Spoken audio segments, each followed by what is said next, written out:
or the ability to swear to tell the whole truth and nothing but the truth, we know is a borderline pile of garbage.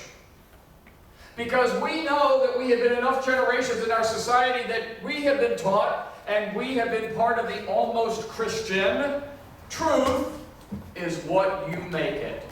Truth is your perception of truth. And a lot of us are going, no, Rick, I don't agree with that. And I'm going to challenge you because it is. And I put myself in that category as well.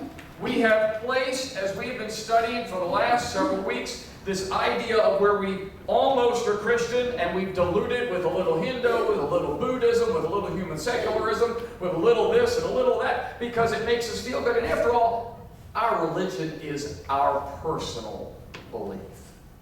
It's our personal truth. And yet we have been told that. We see it time and time again. I mean, after all, what is sex? Don't have to go back long ago to have heard that statement. Well, what is the truth? You know, you see that as truth, but, you know, in my situation,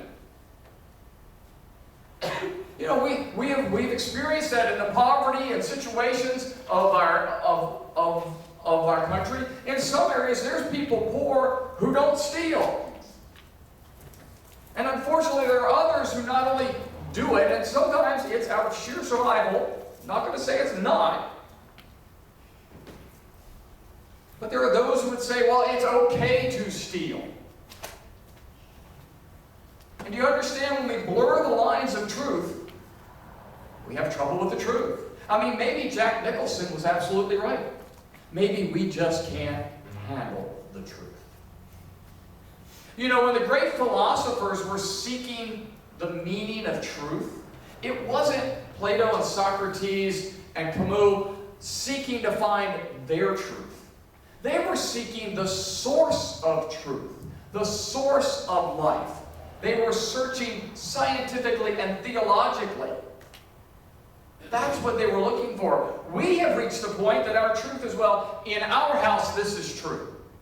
In your house it may not be, but in our house it is. Now, I'm not saying that there aren't ethical things that we do differently, but truth, in the biblical sense, is in one quote: I am the way, the truth, and the life. You don't have to like it, but it's fact. That's it. The word testimony and testify come from the Latin root of testis, and I don't have, with all due respect to Dean, I don't know how your Latin is, but Tom is a Latin expert who normally sits there, so I'm not going to call on you for any Latin. I think probably not a good thing. But he'd be there, and the idea refers to the notion of a third person or a disinterested witness. That's where that root comes from. And in the law, the testimony is a form of evidence that's obtained from a witness who makes a solemn statement or a declaration of fact. A testimony can be oral, it can be written. And it is usually made by an oath or an affirmation under penalty of perjury. To be admissible in court and for maximum reliability, it is usually testified to by one or more witnesses for its authenticity. Christians use the term to testify or to give testimony to talk about how we give our story about how we became a Christian. Kendra Creasy Dean has written that she said, if we are going to move the church and our families and our communities from Christian-ish, almost, that there were several steps that we had to take. And that's where we are at this point now, that we're taking a step. And last Sunday was translating the message. We talked to do a quick review of that. We translate that because there was a time that the medicine man sat in the tent, and he was the wise individual, the storyteller, the person in your family that you knew to go to. Something that it's part of my genealogy evaluation when I meet with young folks who are getting married. One of the questions in my list is I ask them, who do you go to in your family to know the stories? Where do you go? And you know, there was a time were younger know right away or who that person was in our family, if we wanted to know about a story or what it meant. You know, that as a young person, you hear these stories of the family, and you're sometimes like, yeah, I got that, but it doesn't mean anything to me. And then you go see the medicine man or medicine woman in the family, and they tell you what it means. Maybe you have reached that point in your family. Maybe you're that person. Ken Dean says that the church has lost that person and persons. That we no longer translate the story. We can't break it down. People know the story, but they don't know what it really means. They can see the creation in Genesis. They can see the crucifixion in the New Testament. But they just don't quite get what it means. So you got to translate it. And that's our job. Those of us who are already there. Then, she says, once it's translated, it has to have testimony. And that's where we are today. It's the art of testimony. What is it? And for some of us, we're probably going, oh my gosh, I don't want to be in one of those churches. Because that's part of the watering down that we have been taught. Oh my gosh, those people are going to stand up, they're going to tell us how wonderful God is. And all. Can't they just go sing the song and have cookies? I mean, come on, that's really what church is about, is just having good fellowship and being good people. And yet I've been challenging you for almost 5 weeks now that ain't what it's all about. So that's where we are. So this Christian testify means that it's commonly, it may refer to a specific event in your life in which you believe that God has done something. It's some way to tell how you became a Christian. Yet many of us don't have a testimony because, with all due respect, we may have come up just short of becoming Christian. Just don't throw anything today. The testimony is translating the story which we said last week was essential. So now I've got it. It's translated. Now we got to tell somebody about it. We've got to tell somebody. You go, oh, well, you know, Pastor, isn't that your job? Well, I think Campy made it pretty clear that church is still church, whether I'm here or not. So, do you write your testimony out? Do you have to write it down? Do you have to, about a year or so ago, we did a sermon series, and I asked you to write your stories, your Christian stories, and some of them I have pages long. Almost everybody I got was a page to 4 or 5 pages, the ones that I got. And I have them in a file. I keep them. I've got them at home. They're not here. Nobody can get into them. And I've got those. But a testimony is shorter than that. You do have a testimony that's a big story. But how do you give somebody your testimony? I mean, you go to court and it's always answer the question, answer the question. They don't want you to sit there for an hour and tell the whole story. So first we have to realize that in order to be able to translate, and in order to be able to testify, there is still, I'm going to go back, we're spiraling as I speak, we're going to go back, in that you can't do that until you had the conversion. You can't do that until you know Jesus to be more than a name in a book. You can't do that until Jesus has changed your life. And that doesn't mean you're perfect at it. None of us are perfect at it. Some of us are going to get 100 years to try to get perfect at it. Some of us aren't going to get that, so we better get on it.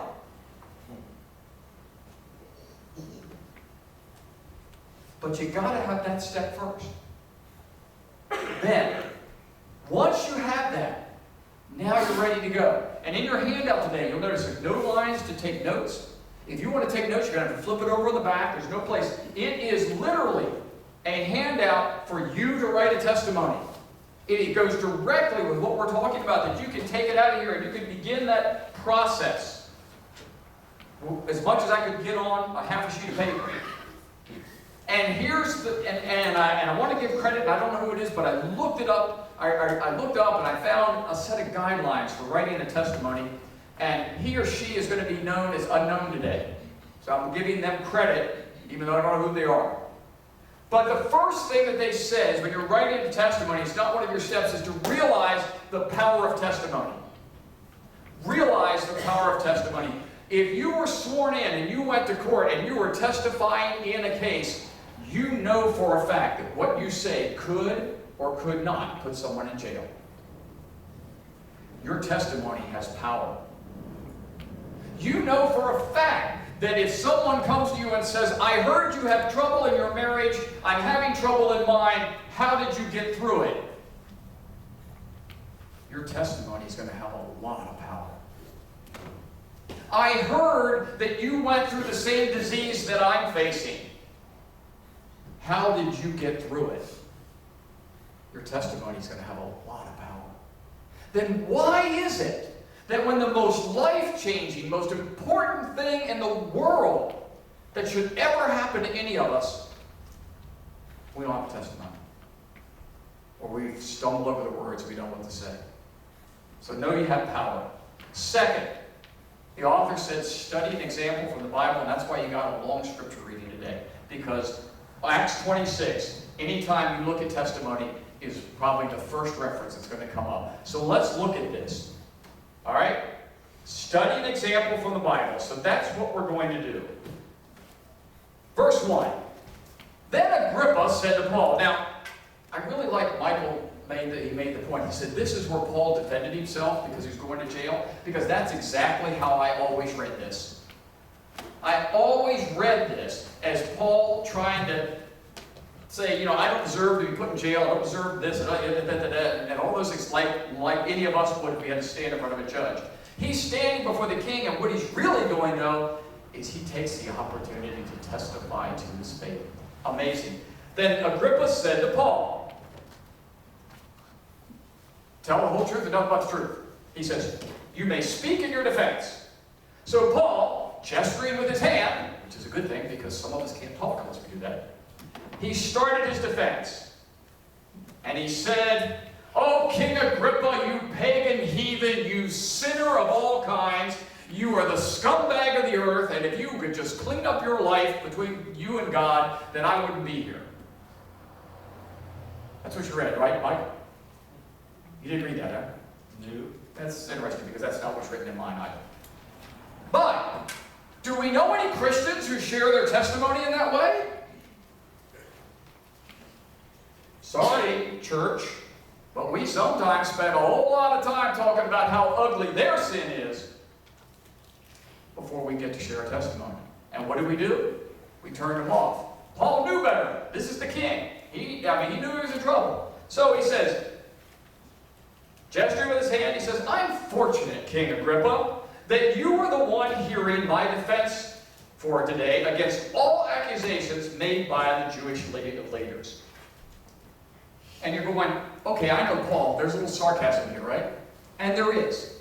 Paul kind of knows he's playing aside. But what he's doing is he's making a relationship with people before he wants to tell them what's really important. He needs to make some identity. He needs to come in. It doesn't do him any good to look at the king and tell him he thinks he's a worthless whatever.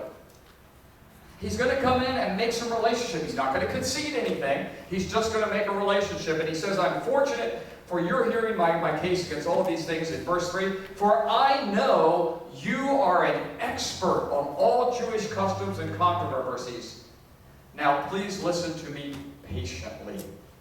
Okay? A couple of things. For I know you're an expert. The King Agrippa, the Roman king, okay, had this group of religious nuts that they called Hebrews. Some people today probably call them Christians.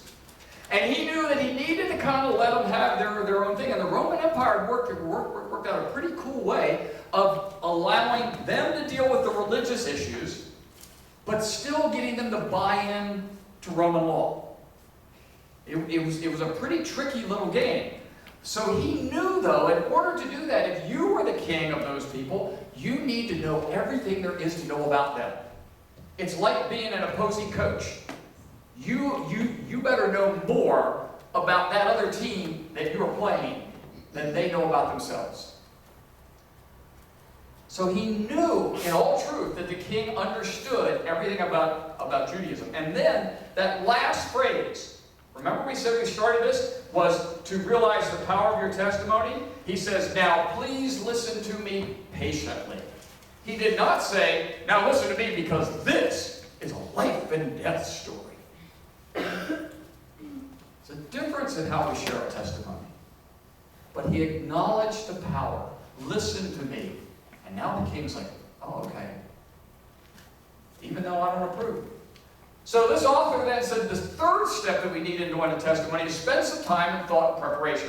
Now I'd love to be able to tell you that there's some evidence that Paul wrote all this testimony down and he did all this, because this is a testimony as we go through. It is more than just get me out of jail free. He gets to this point. So he spent some time though, but you can tell by how fast that he rolled it off that he had thought this through 100 times. He knew that one day that he was going to have to defend himself.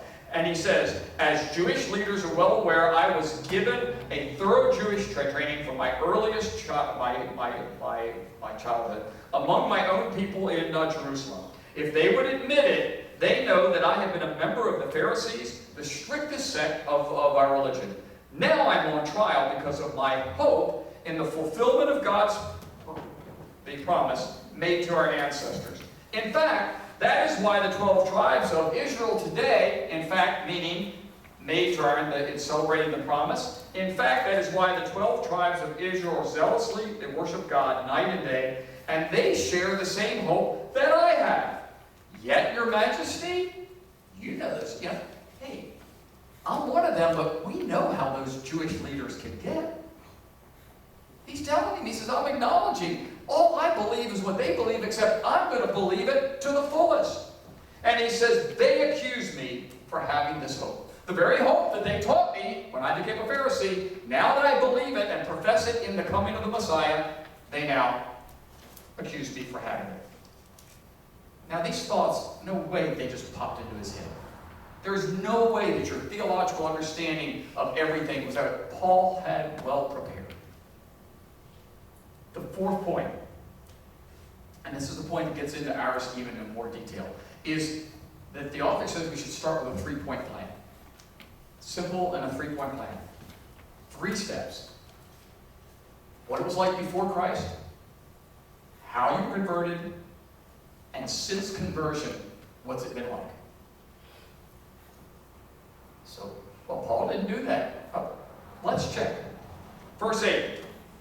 Why does it seem incredible to any of you that God can raise the dead? Wow. You want that, and Jesus can be your Lord and Savior statement? It's there. It's right there. He opens up. He had just finished saying, they accused me for having this hope, and then he hits them with why he's there. Why does it seem incredible to any of you that God can raise the dead? And then he goes on to tell his before Christ. Listen to Paul's before. I used to believe that I ought to do everything I could to oppose the very name of Jesus. Indeed, I did just that in Jerusalem, authorized by the leading priest. I caused many believers there to be sent to prison. I cast my vote against them when they were condemned to death. And many times I had them punished in the synagogues to get them to curse Jesus. I was so violently opposed to them that I even chased them down into foreign cities. One day I was on such a mission to Damascus, armed with the authority and the commission of all the leading priests. And about noon, said Your Majesty, here we go, transition. About noon is the transition from before Christ to conversion. Here comes conversion. And conversion, it says, and it said, I was on the road, and a light from heaven, even brighter than the sun, it shone down on me and my companions. We fell down. I heard the voice saying to me in Aramaic. Why does the king care, or why does Paul care if they know the language? Is he talking about a Roman God? He's talking about a Jewish God, right? Well, so what was the sacred language of the Jews? It's Hebrew. What was the language of the government? Aramaic. That was the language of the community. That's the language of the people. This God spoke to him in everyone's language, not in Hebrew. And he spoke to me in Aramaic, saying, Saul, Saul, why are you persecuting me? It is useless for you to fight against my will. And Paul responds, who are you, Lord? And you go, well, see, he already knew who he was talking to. No, he didn't. Look at the writing. Lord is spelled L-O-R-D, no capital. In other words, who are you, sir? Who are you? This person obviously has a power over me. He's higher than I am.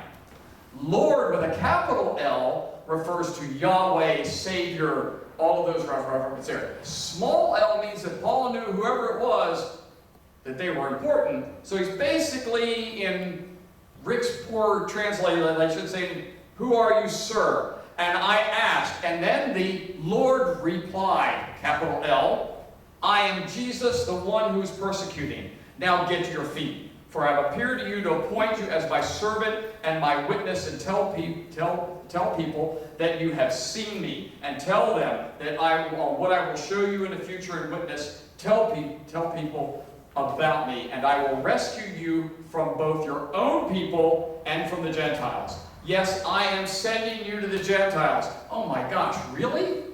Really? I'm a Jew, I'm a Pharisee, I gotta go to these daggum Christians and deal with them, and now you want me to go to the pagans who don't believe anything? Come on, really? This is what you want me to do? You tell the people that you've seen me and what I've done, and he said, and then they will receive forgiveness for their sins and be given a place among God's people who set apart in faith. And so, King Agrippa, I obeyed the vision. Transition. I am now going from telling you about my conversion to what I did because of it. Here it is. I obeyed the vision from heaven. I preached first to those in Damascus, then in Jerusalem, then throughout all Judea, to all the Gentiles who must repent of their sins and turn to God, and prove that they have been changed by the good things that they do. Some Jews arrested me in the temple for preaching this, and they tried to kill me. But God has protected me right up to this present time, so I can testify to everyone, from the least to the greatest. I teach nothing except what the prophets and Moses said would happen. Right back to the ancient Jewish law. The prophets and Moses had predicted the Messiah. They had prophesied a Messiah. Right back, stayed on point. The Messiah would suffer, here's the bottom line, first arise from the dead, and would announce God's light to the Jews. Sticking to the point and staying current was one of the aspects that the author had said in our testimony should be.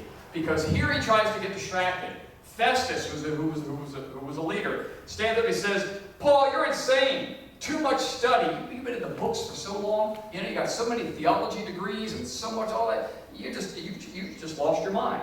And he turns around and he says, I'm not insane, most excellent sir, or Festus, with all due respect. What I'm saying is sober truth, and King Agrippa knows these things. Do you have non-Christian friends who know the Bible as well or better than you do? And if you don't, I'll guarantee you that they're out there. And he's saying the king knows these things. He's studied them. He's got degrees. He just doesn't own it. He hasn't translated it into his life. He knows these things are true, and he points it. So here it comes. This is where it really gets to be that testimony that you would share with somebody. He says, I speak boldly, for I'm sure the events are all familiar to him, and they were not done in a corner. King Agrippa, do you believe the prophets? You studied them. Do you believe them? There's your testimony. You've shared with your friend, you've told him the story, and you look at him and you go, so what do you think of that? What do you think of Jesus? What do you think of that message? What do you believe? He didn't take the Bible and go up and hit the king upside the head and say, now get to your knees and say the sinner's prayer. He said, what do you believe? Because ultimately it's our call. And he looks at the king. Here's my testimony. This is the change of life. And the king reacted like our friends are going to. So you think you can persuade me to become a Christian so quickly? And Paul said, whether quickly or not, I pray to God that both you and everyone in this audience might become the same as I am without the chains of prison. No one got beat over the head with testimony. Because in the end, your words were important, but what you live in testimony is even more important.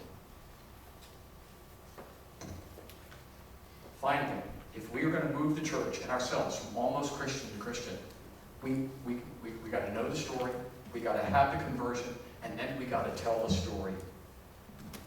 And we got to start with each other.